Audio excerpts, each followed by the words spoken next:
Hello दोस्तों। तो आज मैं एक टॉपिक के बारे में आप लोग से बात करने वाला हूँ जो कि है प्राइजेज एंड ऑप्शंस। ठीक है। मैंने देखा है बहुत लोग जो ट्रेडिंग करते हैं और जो बिगनर हैं उनको आइडिया नहीं है कि आउट ऑफ द मनी क्या है, इन द मनी क्या है, एट द मनी क्या है, स्पॉट प्राइस क्या है, स्ट्राइक प्राइस क्या है। काफ़ी बिगनर ट्रेडर होते हैं जिनको आइडिया नहीं होता है। तो मेरा इस चैनल के माध्यम से इतना ही पर्पज़ है कि मैं आप लोग को एजुकेशनल कंटेंट प्रोवाइड कर सकूँ। जो नॉलेज मुझे है वो नॉलेज मैं आप तक पहुंचा सकूँ।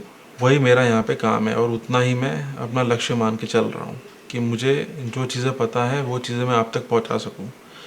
ये कोई भी इन्वेस्टमेंट एडवाइस नहीं है। मैं कुछ भी इन्वेस्टमेंट एडवाइस नहीं दूंगा इस चैनल के थ्रू आपको कि ये ख़रीद लो, ये कॉल ले लो, ये पुट ले लो। कुछ भी नहीं। ये सोलली एजुकेशनल पर्पस के बेस पर ही चैनल बनाया गया है और जो नॉलेज मुझे मार्केट ने दिया है पिछले 3-4 सालों में वो नॉलेज मैं आपको इस चैनल के थ्रू दूंगा। तो चलिए शुरू करते हैं। तो चलो स्क्रीन पे आ जाओ सब लोग। यहाँ पे जैसा कि आप लोग देख पा रहे होंगे ये सिर्फ और सिर्फ एजुकेशनल पर्पस के लिए ही है। ठीक है। और टॉपिक जो हम आज कवर करने वाले हैं वो है प्राइजेज इन ऑप्शंस। ऑप्शंस में बहुत कुछ होता है, बहुत सारी चीज़ें हैं ऑप्शंस में पढ़ने के लिए। हेज फंड्स चलते हैं ऑप्शंस के थ्रू, बट धीरे धीरे करके हम अपना लेवल ऊपर ले जाएंगे। पहले बेसिक पढ़ेंगे, फिर बेसिक से फिर इंटरमीडिएट बनेंगे, फिर इंटरमीडिएट से फिर एडवांस लेवल पे जाएंगे। सब धीरे धीरे करते हुए जाएंगे। तो सबसे पहले आ जाओ कि ऑप्शन चेन। तो आप सभी लोगों ने ऑप्शन चेन देखी होगी। जिसको ऑप्शन चेन का नॉलेज नहीं है, ऑप्शन चेन कैसे देखते हैं जिसको नहीं पता है, आप लोग सीधा एनएससी की वेबसाइट में जाके ऑप्शन चेन देख सकते हो। ठीक है। एनएससी की जो ऑफिशियल वेबसाइट है वहाँ पे आप ऑप्शन चेन देख सकते हो। तो यहाँ पे जो मैंने स्टॉक इंडेक्स का एग्जांपल दिया है वो है निफ्टी। ठीक है। निफ्टी 50 आप सभी को आइडिया होगा और सबसे ज़्यादा लिक्विड इंडेक्स यही है इंडिया का। बहुत लिक्विडिटी रहती है इस इंडेक्स में, ट्रेडिंग पूरे टाइम चलता रहता है इसमें। ठीक है। तो अभी जो मैं आपको समझाने वाला हूँ वो है कि स्ट्राइक प्राइस क्या होता है और स्पॉट प्राइस क्या होता है। सबसे पहले हम वो समझते हैं। जो भी प्राइस यहाँ पे आपने फॉर एग्जांपल आपका निफ्टी का प्राइस चल रहा है 25,000। तो निफ्टी का प्राइस जो चल रहा है, जो प्रेजेंट में प्राइस चल रहा है उसको बोलेंगे हम लोग एटीएम, एट द मनी। जो चल रहा है वो होता है एट द मनी। जो प्रेजेंट प्रेजेंट मतलब एट द मनी, वो कुछ भी हो। प्रेजेंट वैल्यू इंडेक्स की 0 हो, 50 हो, 100 हो, 24,000 हो, 25,000 हो, 50,000 हो, 1 लाख हो, कुछ भी हो, जो अभी चल रहा है वो एटीएम है। सिंपल। ये हो गया एक कंसेप्ट। अब दूसरा कंसेप्ट है कि अगर प्राइस एटीएम से ऊपर हो, मतलब एटीएम अगर 24,950 का है और प्राइस 25,000 हो, तो कॉल साइड के लिए ये ओटीएम हो जाएगा। हमेशा याद रखना, कॉल साइड के लिए प्राइस अगर बढ़ता है, मतलब 24,000 से प्राइस 25,000 हुआ, 25,050 हुआ, 26,000 हुआ, तो वो ओटीएम बनते जाएगा कॉल साइड के लिए। और जैसे जैसे प्राइस घटेगा, 24,950 से प्राइस 24,900 हुआ, 24,850 हुआ, 24,800 हुआ, तो जैसे जैसे प्राइस घटेगा कॉल साइड के लिए तो वो आईटीएम हुआ कॉल साइड के लिए। और इसी का उल्टा माना जाता है पुट साइड के लिए। पुट साइड के लिए जैसे जैसे प्राइस बढ़ेगा तो वो आईटीएम होगा। जैसे जैसे प्राइस, अगर प्राइस मान लो अभी 24,950 है, प्राइस 25,000 हुआ, प्राइस 25,050 हुआ, प्राइस बढ़ रहा है तो वो आईटीएम माना जाएगा, इन द मनी प्राइस माना जाएगा। और उसी का उल्टा प्राइस घटेगा तो पुट साइड के लिए वो प्राइस ओटीएम माना जाएगा। तो इतनी चीज़ें आपको याद रखनी है अभी कि आईटीएम, एटीएम, ओटीएम ये तीन क्या होते हैं और ये तीन कॉल और पुट की साइड से हम कैसे देख सकते हैं। तो अगर मैं फिर से रिपीट कर देता हूँ एक बार, आईटीएम, एटीएम, ओटीएम अगर आपको देखना है और कॉल साइड या पुट साइड देखना है तो सबसे पहले तो मैं फिर से आपको, आप लोगों को क्लियर कर देता हूँ कि आपको आईटीएम, एटीएम, ओटीएम देखना है तो कॉल और पुट साइड आप कैसे देख सकते हैं। कॉल साइड हमेशा, अगर मान लो कि एटीएम का प्राइस चल रहा है 25,000, तो अगर आप 25,100, 25,200 पे जाते हो तो कॉल साइड के लिए ये ओटीएम कहलाएगा। ठीक है। प्राइस अगर बढ़ेगा तो कॉल साइड के लिए ओटीएम कहलाएगा। यही अगर आप पुट साइड के लिए अगर जाते हो तो पुट साइड के लिए जैसे जैसे प्राइस बाहर की तरफ जाएगा, प्राइस ऊपर जाएगा तो वो आईटीएम कहलाएगा। कॉल साइड के लिए जैसे जैसे प्राइस नीचे जाएगा, मतलब ऐसा मान लो कि प्राइस अभी एटीएम का 25,000 है, प्राइस 25,000 से घट के 24,950, 24,900 नीचे के प्राइसेस जो भी होंगे वो कॉल साइड के लिए आईटीएम होंगे, लेकिन वही प्राइसेस पुट साइड के लिए ओटीएम होंगे। मैं आशा करता हूँ कि आपको ये कंसेप्ट समझ आ गया होगा। तो चलो अब हम चलते हैं नेक्स्ट कंसेप्ट के ऊपर। तो अब यहाँ पे हमने डिस्कस किया हुआ है प्रीमियम्स, कॉल साइड के और पुट साइड के सबके अपने अपने प्रीमियम्स होते हैं। कॉल साइड के प्रीमियम्स होते हैं, जैसे मान लो कि हर एक स्ट्राइक प्राइस का खुद का एक प्रीमियम होगा, जो कॉल साइड के साइड भी होगा, जो कॉल साइड भी होगा, जो पुट साइड भी होगा।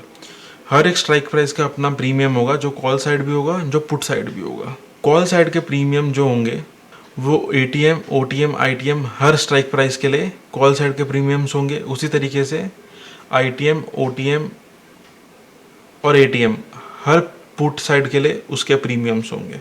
तो हमेशा आपको एक बात याद रखनी है कि ओटीएम के प्रीमियम्स घटते चले जाते हैं। सबसे ज़्यादा प्रीमियम आईटीएम के होते हैं, आईटीएम से कम प्रीमियम एटीएम के होते हैं, एटीएम से कम प्रीमियम ओटीएम के होते हैं।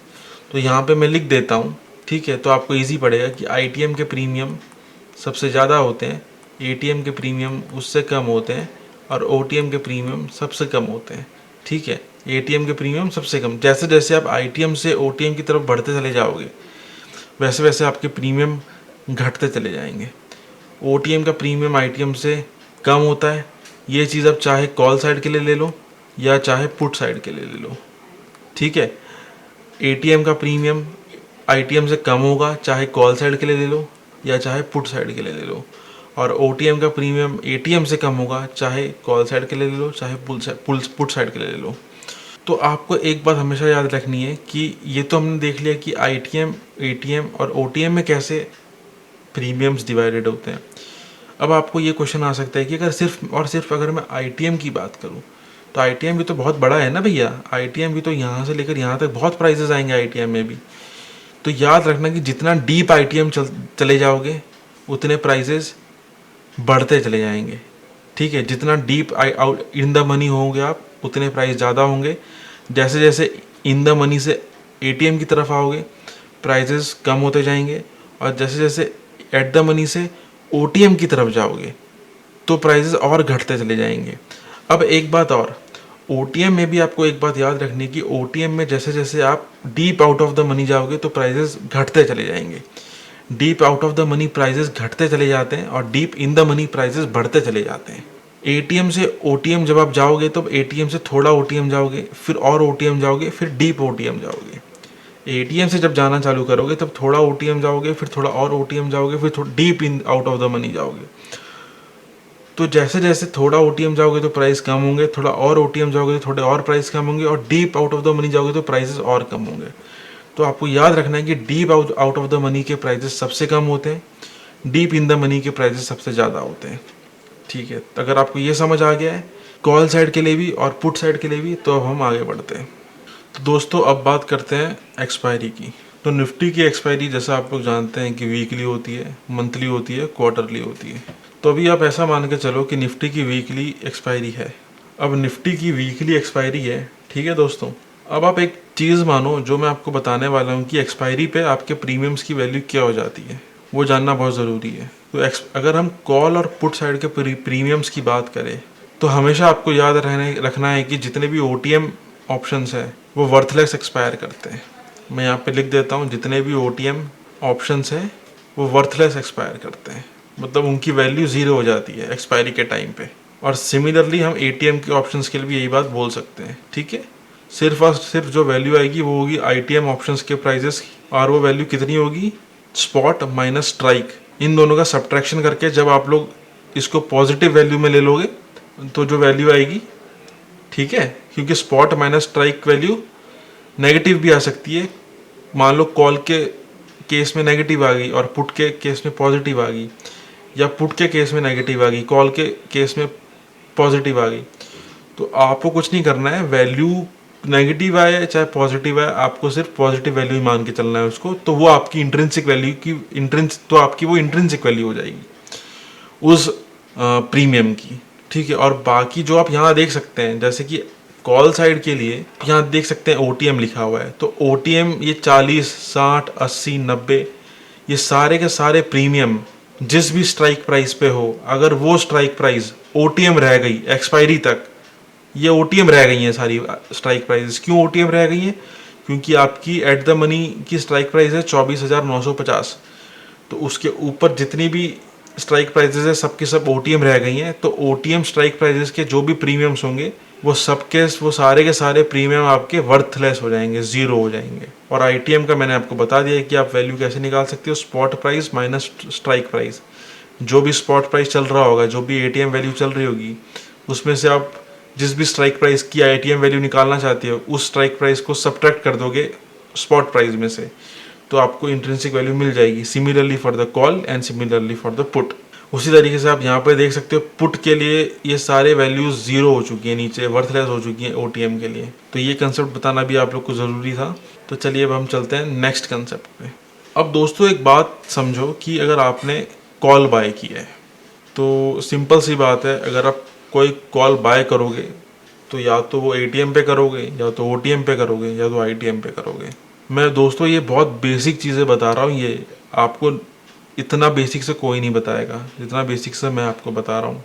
अब आप एक चीज़ मानो कि 25,000 प्राइस है इंडेक्स का, ये 25,000, ठीक है, ये 25,000 जो प्राइस है वो एटीएम भी हो सकता है, ओटीएम भी हो सकता है और आईटीएम भी हो सकता है दोस्तों, ठीक है। ये 25,000 एटीएम भी हो सकता है, ओटीएम भी हो सकता है और आईटीएम भी हो सकता है। किसी भी केस में आपको लगता है कि प्राइस, आपका जो प्राइस है, आपका जो मार्केट का सेंटिमेंट है, आपका जो व्यू है वो बुलिश है, आप ये समझ रहे हैं कि मार्केट 25,000 से ऊपर जाने वाला है, तो आप 25,000 का कॉल बाय कर लेंगे। अब समझना एक बात, अगर 25,000 एटीएम हुआ, अगर 25,000 एटीएम हुआ तो उसका कुछ प्रीमियम होगा, मान लो एक्स। अगर 25,000 ओटीएम हुआ तो उसका प्रीमियम जो होगा वो लेस देन एक्स होगा बच्चों। तो दोस्तों उसका जो प्रीमियम होगा वो कम होगा और आईटीएम के लिए प्रीमियम ज़्यादा होगा। तो दोस्तों आपको एक बात याद रखनी है कि एटीएम के लिए जो भी प्रीमियम होगा, ओटीएम के लिए प्रीमियम उससे कम होगा और आईटीएम के लिए प्रीमियम सबसे ज़्यादा होगा कॉल बाय करने के लिए। ये बात आपको दिमाग में बिठा लेनी है कि एटीएम के लिए कुछ प्रीमियम होगा, ओटीएम के लिए प्रीमियम एटीएम से कम होगा, आईटीएम के लिए प्रीमियम एटीएम और ओटीएम दोनों से ज़्यादा होगा, और आप कॉल बाय कर रहे हैं तो आप उतना प्रीमियम देके कॉल बाय करेंगे। तो जो भी, और हमको पता है कि निफ्टी के एक लॉट में 65 क्वांटिटी आती है, तो जितना भी प्रीमियम चल रहा होगा उस पर्टिकुलर स्ट्राइक प्राइस पे, उसको आप 65 से मल्टीप्लाई कर दोगे तो ये टोटल जो आपकी रकम आ जाएगी इतना डेबिट हो जाएगा, मतलब इतना आपको पे करना पड़ेगा निफ्टी का एक लॉट लेने के लिए। इसी तरीके से हम पुट बाय समझते हैं दोस्तों। पुट बाय का मतलब ये है कि आपको लग रहा है कि आपका मार्केट का जो सेंटीमेंट है वो बियरिश है, मार्केट 25,000 से नीचे जाने वाला है, तो आप पुट बाय कर लेंगे, ठीक है। और ये 25,000 एटीएम भी हो सकता है, ओटीएम भी हो सकता है और आईटीएम भी हो सकता है। अगर तो ये 25,000 अगर आपका ओटीएम हुआ तो इसका प्रीमियम बहुत कम होगा, अगर ये एटीएम हुआ तो इसका प्रीमियम ओटीएम से ज़्यादा होगा, और अगर ये आईटीएम हुआ तो इसका प्रीमियम सबसे ज़्यादा होगा। तीनों में, ओटीएम, आईटीएम और एटीएम में सबसे ज़्यादा प्रीमियम आईटीएम का होता है, तो आईटीएम का सबसे ज़्यादा प्रीमियम होगा, ठीक है। तो उस तरीके से अगर आपने 65 क्वांटिटीज़ लिए तो यहाँ मल्टीप्लाई करके टोटल आपकी क्वांटिटीज़ इतनी हो जाएंगी, टोटल आपको इतना पे करना पड़ेगा अपनी जेब से। अब आ जाओ नेक्स्ट स्लाइड पे। अब यहाँ पे दोस्तों एक बात समझो, मैं आपको कॉल बाय समझा रहा हूँ, ठीक है। तो मैं इसको आपको 3 तरीके से बताता हूँ कि कॉल बाय आप या तो एटीएम पे कर सकते हो, या ओटीएम पे कर सकते हो, या आईटीएम पे कर सकते हो, जैसा हमने पिछली स्लाइड में बात किया।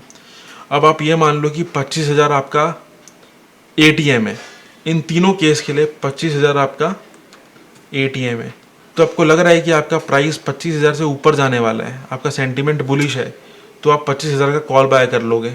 अब ऐसा मान लो कि 25,000, अब केस 2 पे आ जाओ। केस 2 पे ऐसा मान लो कि 25,000 आपका एटीएम है और 25,200 आपका ओटीएम है। अभी मार्केट 25,000 पे है, लेकिन आपको ऐसा लग रहा है कि मार्केट 25,200 के ऊपर जाएगा। मैं ये नहीं बोल रहा हूँ कि आपको लग रहा है कि मार्केट 25,000 के ऊपर जाएगा, अभी भले ही मार्केट 25,000 पे है, लेकिन आपको लग रहा है कि मार्केट 25,200 के ऊपर जाएगा, तो आप 25,200 का कॉल बाय कर लोगे। उसी तरीके से मैं आईटीएम की बात करूं, अभी मार्केट 25,000 पे है, आपको लग रहा है कि मार्केट 25,900 के ऊपर रहेगा। मैं ये नहीं बोल रहा हूं कि आपको लग रहा है कि मार्केट 25,000 के ऊपर रहेगा, मैं यह बोल रहा हूँ कि आपको लग रहा है कि मार्केट 25,900 के ऊपर रहेगा, तो आप 25,900 का कॉल बाय कर लेंगे। मैं उम्मीद करता हूँ कि आप लोग को मेरी बातें समझ आ रही होंगी अच्छे से। ठीक है, तो अब हम नेक्स्ट स्लाइड पे आते हैं। अब हम पुट बाय करते हैं। दोस्तों, पुट बाय करने का मतलब ये है कि आपका सेंटीमेंट नेगेटिव है, आपका सेंटीमेंट बियरिश है, आप ये समझ रहे हैं कि मार्केट नीचे जाने वाला है। तो अभी हम इन तीनों केस में ऐसा मान लेंगे कि आपका एटीएम 25,000 का है। अब पहले केस में आ जाओ। पहले केस में एटीएम जो है आपका 25,000 का है। अब आपका सेंटीमेंट बियरिश है, आपको लग रहा है कि मार्केट 25,000 से नीचे ही जाने वाला है, तो आप 25,000 का पुट बाय कर लोगे, क्योंकि आपको तो पता है कि मार्केट, आपको ऐसा लग रहा है, आपको पता नहीं है, आपको ऐसा लग रहा है कि मार्केट 25,000 से नीचे जाएगा, तो आप 25,000 का पुट बाय कर लोगे। अब दूसरा केस ले लो कि एटीएम आपका 25,000 ही है जैसा मैंने बताया, लेकिन आपका आईटीएम पुट के केस में ऊपर हो जाता है, तो 25,200 आपका आईटीएम हो जाएगा, जिसका प्रीमियम आपको ज़्यादा देना पड़ेगा बाय करने के लिए। ठीक है, प्रीमियम आपको ज़्यादा देना पड़ेगा, लेकिन आपको लग क्या रहा है, आपको लग रहा है कि मार्केट आपका 25,200 को नीचे रहेगा। तो आपको जब लग रहा है कि मार्केट आपका 25,200 के नीचे रहेगा, तो आप 25,000, तो जब आपको लग रहा है कि मार्केट आपका 25,200 के नीचे रहेगा, तो आप 25,200 का पुट बाय कर लोगे। अब तीसरा केस आ जाए ओटीएम का। ओटीएम के केस में प्राइस आपका 25,000 पे चल रहा है, लेकिन आपको ऐसा लग रहा है मार्केट आपका 24,900 के नीचे जाएगा। तो जब आपको लग रहा है कि मार्केट आपका 24,900 के नीचे जाएगा, तब आप 24,900 का पुट बाय कर लेंगे। मैं ये नहीं बोल रहा हूँ कि आपको लग रहा है कि 25,000 से मार्केट नीचे जाएगा, मैं ये बोल रहा हूँ कि आपको लग ये रहा है कि मार्केट 24,900 से नीचे जाएगा, तब जाके आप पुट बाय कर लेंगे 24,900 का, यह सोच के, ये समझ के कि मार्केट आपका 24,900 से नीचे जाने वाला है। अब आइए नेक्स्ट स्लाइड पे। अब आप एक बात समझिए, जब भी आप कॉल बाय करते हैं या पुट बाय करते हैं, तो आप एक प्रीमियम दे रहे होते हैं सेलर को। जब आप कॉल बाय कर रहे होते हैं, तब आपका सेंटीमेंट ये होता है कि मार्केट ऊपर जाने वाला है, तो उस सेंटीमेंट से आप एक प्रीमियम देते हैं कॉल सेलर को, जो ये मान के चलता है कि प्राइस नीचे जाने वाला है। तो अगर प्राइस नीचे जाता है आपके अनुमान से, तो एक्सपायरी तक, तो जो प्रीमियम होता है वो प्रीमियम कॉल सेलर खा जाता है। उसी तरीके से पुट बाय के केस में बायर यह सोच रहा होता है कि मार्केट से प्राइस नीचे जाने वाला है, लेकिन अगर मार्केट नीचे ना जाके मार्केट ऊपर चले जाता है, तो पुट सेलर, जिसने पुट सेल किया होता है, वो आपका प्रीमियम खा जाता है और वो पैसा वो रख लेता है, अगर मार्केट आपकी डायरेक्शन में वर्क नहीं करता है तो। धन्यवाद दोस्तों।